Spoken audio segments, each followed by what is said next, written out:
فندق هيلتون شاركس باي 5 نجوم شرم الشيخ.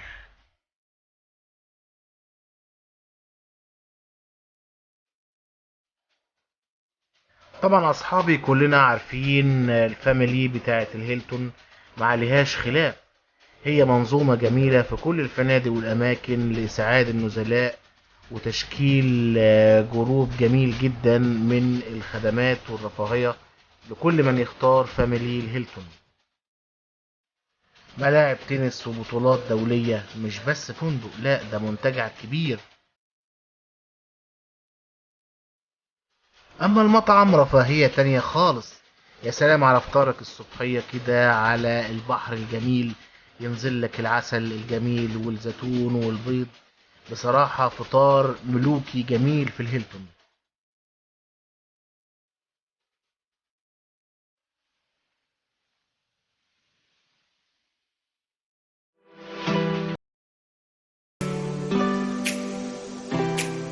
بوفيه الحلويات اشكال والوان، مختص بنفسه وليه مكان خاص بيه وتشوف الانواع كلها. وكمان بوفيه اللحوم فيما لذ وطاب، ومن مطعم كبير جدا متنوع الوجبات، شيفات عالمية. الصراحة شيء خيالي في هيلتون شاركس بي. وجباتكم أصحابي في المطعم بتاعه من فطار لغدا وعشاء، متعة ورا متعة، اختلاف ورا اختلاف، تنوع ورا تنوع. كل وجبة أكلات شكل، أنواع شكل. تحبوا وقت الوجبات طبعا، ده غير يعني الأنشطة الأخرى اللي هنشوفها سوا.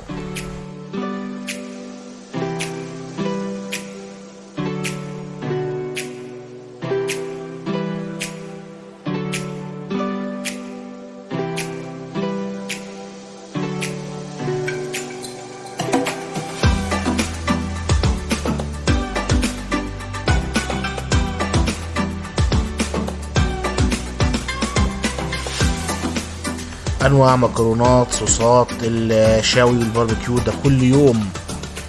انواع مختلفة من الوجبات. الديك الرومي ده الاساسي في كل الوجبات في الهيلتون.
رفاهية، كل حاجة فيها، الأجهزة الكهربائية، التلفزيون، التلاجة، خزنة المتعلقات الثمينة.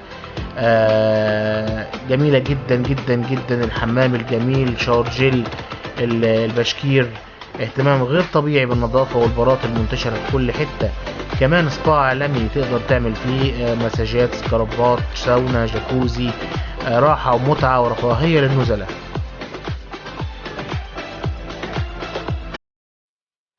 وكمان جيم كبير نقدر محب الرياضة يقضوا فيه وقت ممتع بممارسة الرياضة. والخيمة البدوية اللي فيه وشاي الزرد ده كلام تاني خالص، وحكايات كل يوم بالليل بعد العشاء. الفندق اصحابي مساحته كبيرة جدا زي ما قلت لكم، وحتى التنقل بيه بطفطف هنشوفه برضو مع بعض.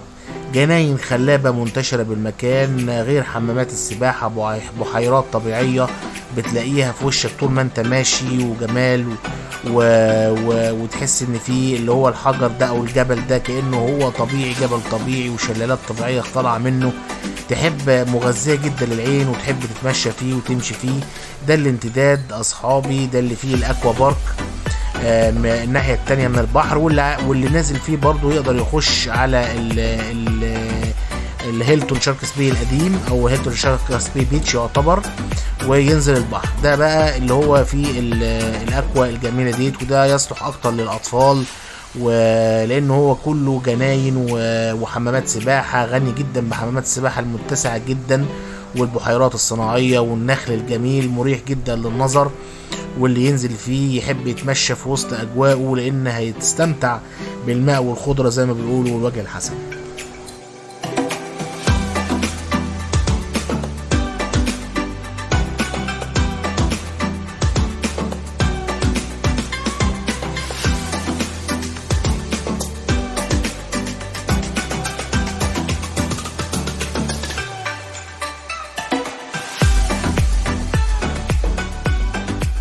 العاب مايل للاطفال، تنس طاوله، بلياردو، كل الانشطه متاحه ليك. ده غير التيم انيميشن اللي معاك طول النهار بيسليك وبيعمل لك برنامج ترفيهي في الفندق.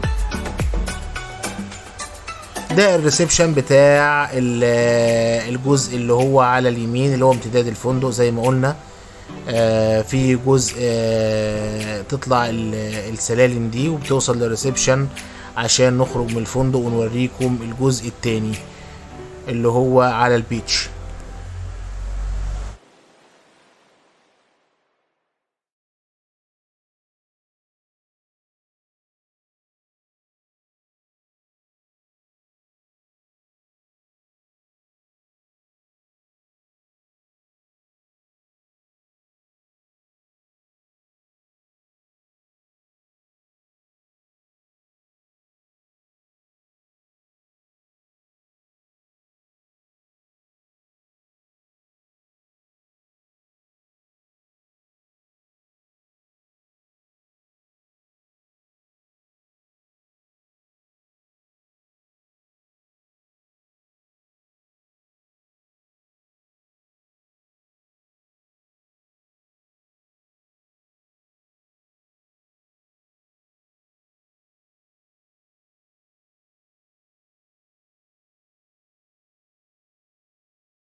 سواء الاكستنشن الاول او الاكستنشن الثاني، احنا اتمشينا بين الطرق بتاعته عشان نوريكم. ده البسين الرئيسي بتاعه وفيه البار بتاع المشروبات المنعشة.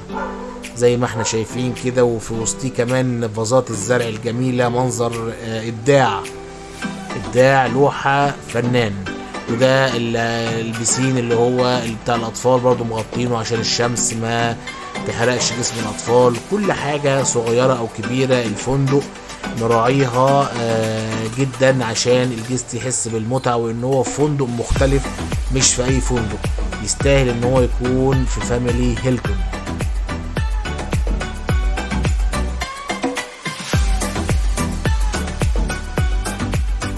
غرف عادية، سويتات، فيلل ظريفة، وكلها بتحيطها الزرع الجميل والخضرة والورود الحمراء الجميلة. في كل ما احنا ماشيين بنقابل الورود الجميلة دي، وبتفتح نفسنا جدا على الفندق. بنحب نتمشى اكتر واكتر عشان نتفرج على الجمال الطبيعي المتناسق اللي خلقه ربنا واللي ابدعه بني ادم فنان.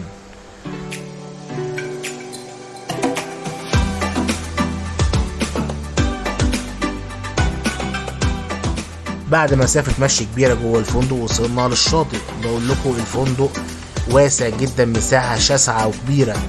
ده الشاطئ بتاعه، وهو بيتميز انه فيه جزء صخري لعمل السنوركلينج وفيه الشعب المرجانية والاسماك الملونة، وفيه جزء تاني رملي للنزول، والاطفال يقدروا ينزلوا فيه من غير ما يتعوروا من الصخور او الشعب المرجانية. بننزلوا بسلالم زي كده، وبيبقى فيه برضو تيم انيميشن وحفلات ظريفة. وهنا المنزل بقى ده الشاطئ الصخري، ودي منطقة المارينا اللي احنا شايفينها دي. اللي عايز يصطاد، اللي عايز ياخد صور تذكارية بينزل على المارينا اللي احنا شايفينها دي.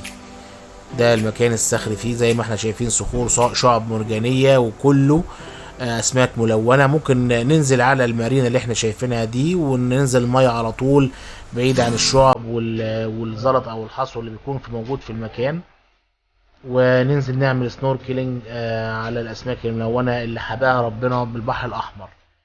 ده قربنا من الباص اللي هو الطفطف عشان نوريه لكم، وهنتحرك ناحية الشاليهات ونوريكم بعض الشاليهات الجميلة الأساسية والإطلالات خلابة في الفندق.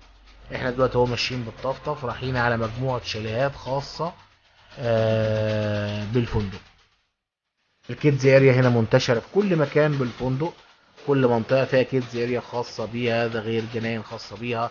ده الجناح الملكي للفندق، فيه جناح أوضة، أوضتين، 3 أوض، 4 أوض على حسب الأعداد. بنلاقي جناح كبير متسع، فيه طبعا التلاجة وفيه البار أكتر من تلاجة هنا، لأنه طبعا جناح كبير فحاطين فيه بتاع 3 تلاجات. ده غير الشاور جيل والكمامات.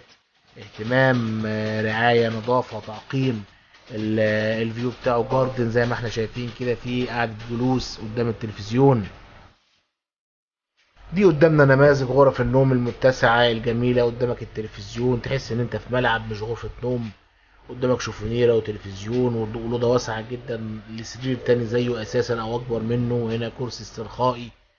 الصراحة شاليه ملكي جميل مكون من غرفة وفي الغرفتين. هنا دولاب طويل للملابس، وفي طبعا الخزنة بتاعة المقتنيات. أول ما تخش بتلاقيه نماذج الشاليهات والغرف كلها واحد أصحابي، ونظافة الحمامات والبسينات كلها واحد، وتختلف من الوسع أو الكبر. شاليه غرفة، شاليه غرفتين، غرفة دبل، غرفة تريبل، وهكذا.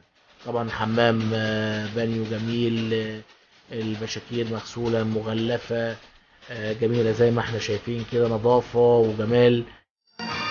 وطبعا الحفلات اليومية، رأس شرقي، تنورة.